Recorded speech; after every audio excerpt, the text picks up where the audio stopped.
ذرا سوچئے، ایک ایسی دنیا جہاں بڑی بڑی سلطنتیں راج کرتی تھیں، اور پھر صحرا کے بیچ سے ایک پیغام اٹھتا ہے جو پوری تاریخ کا رخ موڑ دیتا ہے۔ آج ہم 1977 کی مشہور فلم دی میسج کی بنیاد پر اسلام کی ابتدائی کہانی کو سمجھیں گے۔ یہ واقعی ایک انقلاب کی داستان ہے۔ تو بات ہے 7ویں صدی کے شروع کی۔ دنیا پر اس وقت کی 2 سپر پاورز یعنی بائزنٹین اور پرشین امپائرز چھائی ہوئی تھیں، اور ان سب کے بیچ عرب کے صحرا سے ایک آواز اٹھتی ہے، ایک ایسی خبر جو ان بڑی سلطنتوں کے لیے ایک پہیلی بھی تھی، اور انہیں اس میں تجسس بھی تھا۔ شاید انہیں اندازہ ہو رہا تھا کہ یہ کسی آنے والے طوفان کا اشارہ ہے۔ تو سوال یہ اٹھتا ہے کہ آخر ایک غار میں ایک شخص کو ملنے والے پیغام نے پوری کی پوری تہذیب کو چیلنج کیسے کر دیا؟ یہی وہ بنیادی سوال ہے جو اس پوری کہانی کی روح ہے۔ دیکھیے، یہ صرف مذہب کی داستان نہیں ہے، یہ تبدیلی اور ٹکراؤ کی کہانی ہے، ایک ایسے پیغام کی جس نے صرف ایک شہر نہیں بلکہ آنے والی پوری دنیا کی تقدیر بدل کر رکھ دی۔ اچھا، تو پہلا حصہ ہے غار میں ایک پیام۔ ہماری کہانی شروع ہوتی ہے 610 عیسوی کے قریب شہر مکہ سے۔ یہ کوئی عام شہر نہیں تھا، صحرا کے عین بیچ میں ایک بہت ہی مصروف اور امیر ترین تجارتی مرکز، جو اپنی دولت اور اپنی مذہبی اہمیت کی وجہ سے پورے عرب میں جانا جاتا تھا۔ اور اس سب کے بالکل سینٹر میں تھا کعبہ۔ دیکھیے، یہ صرف ایک عبادت کی جگہ نہیں رہ گیا تھا، اس وقت یہ مکہ کی معیشت اور سیاست کا آپ کہہ لیں پاور ہاؤس بن چکا تھا۔ ہر سال میلے کے دوران پورے عرب سے قبیلے یہاں آتے، اپنے 360 بتوں کی پوجا کرتے، اور اس سب سے مکہ کے تاجروں کی تجوریاں بھرتی تھیں۔ یہ پورا ایک بزنس ماڈل تھا۔ لیکن اسی دولت اور میٹیریلزم کی بھیڑ میں ایک شخص تھے، محمد، اپنی دیانتداری کی وجہ سے بہت مشہور۔ انہیں شہر کا یہ لالچ، لوگوں کے بیچ ناانصافی، یہ سب چیزیں بے چین رکھتی تھیں۔ تو وہ اکثر اس شہر کے شور سے دور سوچ بچار کے لیے ہرا نامی ایک پہاڑی غار کی تنہائی میں چلے جاتے تھے۔ اور پھر اسی تنہائی میں وہ فیصلہ کن لمحہ آ پہنچا۔ فرشتہ جبرائیل خدا کا پہلا پیغام لے کر آئے، اقرا یعنی پڑھ۔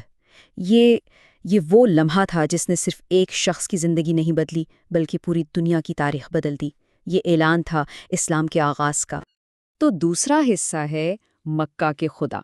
دیکھیے، پیغام تو آ گیا، لیکن اسے قبول کرنا اتنا آسان نہیں تھا، اور یہیں سے کہانی کا اصل ٹکراؤ شروع ہوتا ہے، ایک نئے نظریے کی ٹکر مکہ کے صدیوں پرانے نظام سے۔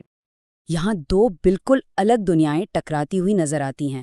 ایک طرف مکہ کا سسٹم تھا جہاں 360 خدا تھے، دولت ہی سب کچھ تھی، اور قبیلے کی برتری مانی جاتی تھی۔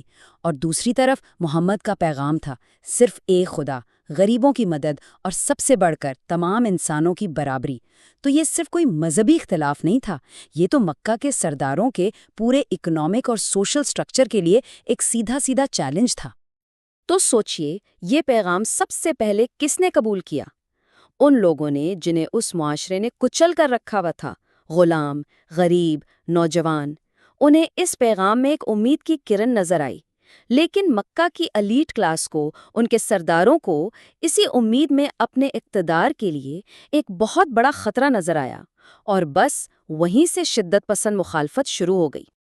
ایک سادہ سا جملہ تھا، لیکن مکہ کے اس کاسٹ سسٹم کے لیے یہ ایک زلزلے سے کم نہیں تھا۔ سوچئے، ایک ایسا معاشرہ جہاں غلاموں کو جانوروں کی طرح خریدا اور بیچا جاتا تھا، وہاں یہ کہنا کہ ایک سردار اور ایک غلام خدا کے سامنے بالکل برابر ہیں، یہ ایک انتہائی خطرناک اور انقلابی خیال تھا۔ تو اب ہم آتے ہیں تیسرے حصے پر، ایک نئے گھر کی طرف سفر۔ جب مخالفت ظلم و ستم میں بدل گئی تو اس نئی کمیونٹی کے پاس کوئی اور چارہ نہیں بچا۔ انہیں اپنا گھر، اپنی جائیداد، سب کچھ پیچھے چھوڑ کر ایک نئے مستقبل کی تلاش میں نکلنا پڑا۔ یہ آغاز تھا ہجرت کا۔ اور یہ سفر بالکل بھی آسان نہیں تھا۔ مکہ میں ظلم اتنا بڑھ گیا کہ اسلام کے پہلے شہید بھی اسی دور میں ہوئے۔ کچھ لوگوں نے پاس ہی ایبیسینیا یعنی حبشہ کی کرسچن سلطنت میں پناہ لی۔ پھر آخرکار جب مدینہ کے لوگوں نے محمد کو اپنے لیڈر کے طور پر دعوت دی تو 622 عیسوی میں وہ تاریخی ہجرت شروع ہوئی۔ یہ اتنا اہم واقعہ تھا کہ اسلامی کیلنڈر کا آغاز ہی اسی دن سے ہوتا ہے۔ لیکن ہجرت سے پہلے بھی ایک بہت سخت امتحان آیا۔ مسلمانوں کو ایک زبردست سوشل اور اکنامک بائیکاٹ کا سامنا کرنا پڑا۔ 3 سال تک انہیں ایک گھاٹی میں قید کر دیا گیا جہاں بھوک اور پیاس روز کا معمول بن گئی تھی۔ اور یہی وہ مشکل ترین وقت تھا جب محمد نے اپنی بیوی خدیجہ اور اپنے چچا ابو طالب، جو ان کی سب سے بڑی سپورٹ تھے، دونوں کو کھو دیا۔ چلیے اب چوتھے حصے کو دیکھتے ہیں، ٹکراؤ میں بنی ایک کمیونٹی۔ مدینے پہنچ کر انہوں نے صرف پناہ حاصل نہیں کی بلکہ ایک بالکل نئے معاشرے کی بنیاد رکھی۔ لیکن مکہ سے آنے والے خطرات نے ان کا پیچھا نہیں چھوڑا اور بہت جلد انہیں اپنے وجود کی بقا کے لیے لڑنا پڑا۔ مدینہ میں جو سوسائٹی بنی وہ عرب کی قبائلی روایات سے 180 ڈگری مختلف تھی۔ یہاں وفاداری کا سٹینڈرڈ قبیلہ نہیں، ایمان تھا۔ جوز اور کرسچنز کو پیپل آف دا بک کہہ کر تحفظ دیا گیا۔ عورتوں کو وراثت جیسے حقوق دیے گئے جو اس سے پہلے سوچنا بھی مشکل تھا۔ یہاں تک کہ جانوروں پر بھی زیادہ بوجھ ڈالنا منع کر دیا گیا۔ اور پھر ہوا پہلا بڑا ملٹری کانفرنٹیشن، جنگ بدر۔ سوچیں، ایک طرف 300 مسلمان جن کے پاس آدھی ادھوری تلواریں تھیں، اور دوسری طرف مکہ کا 1000 لوگوں کا پوری طرح سے ایکوپڈ لشکر۔ تعداد اور ہتھیاروں میں اتنے فرق کے باوجود مسلمانوں کو ایک ایسی جیت ملی جسے صرف ملٹری اسٹریٹجی نہیں بلکہ ایک ڈیوائن سائن، ایک خدائی مدد کے طور پر دیکھا گیا۔ اور جنگ کے دوران بھی محمد نے ایک سخت کوڈ آف کنڈکٹ، ایک اخلاقی ضابطہ متعارف کرایا۔ عورتوں، بچوں، بوڑھوں، یہاں تک کہ درختوں کو بھی نقصان پہنچانے سے منع کیا گیا۔ یہ اصول اس دور کی وحشیانہ جنگوں سے بالکل الگ تھے۔ اس سے صاف پتہ چلتا تھا کہ مقصد صرف جیتنا نہیں ہے بلکہ انصاف قائم کرنا ہے۔ اب ہم اس داستان کے آخری حصے کی طرف بڑھتے ہیں، واپسی اور پیغام کی تکمیل۔ سالوں کی جلا وطنی کے بعد اب گھر واپسی کا وقت تھا، اور اس مشن کو پورا کرنے کا بھی۔ یہاں ایک اہم موڑ آیا۔ طاقت کے بجائے ڈپلومیسی یعنی سفارتکاری نے اسلام کے پھیلاؤ میں اہم کردار ادا کیا۔ حدیبیہ کا معاہدہ ہوا جس نے 10 سال کے لیے امن قائم کر دیا۔ اس امن کے دوران مسلمانوں کو اپنا پیغام پورے عرب میں پہنچانے کا موقع ملا۔ تلوار کے بغیر لوگوں کے دل جیتے جا رہے تھے اور لوگ تیزی سے اس نئے دین کی طرف آ رہے تھے۔ لیکن مکہ والوں نے یہ پیس ٹریٹی توڑ دی، اور جب انہوں نے ایسا کیا تو پاور بیلنس پوری طرح سے بدل چکا تھا۔ اب محمد اکیلے نہیں تھے، ان کے ساتھ 10,000 جان نثار کرنے والوں کا ایک لشکر تھا جو اپنے شہر مکہ کی طرف واپس جا رہا تھا۔ یہ اس پوری کہانی کا کلائمیکس تھا۔ سوچئے، اتنی بڑی طاقت کے ساتھ مکہ میں داخل ہونے کے بعد سب کیا ایکسپیکٹ کر رہے تھے؟ انتقام۔ لیکن محمد نے ان سب دشمنوں کے لیے عام معافی کا اعلان کر دیا۔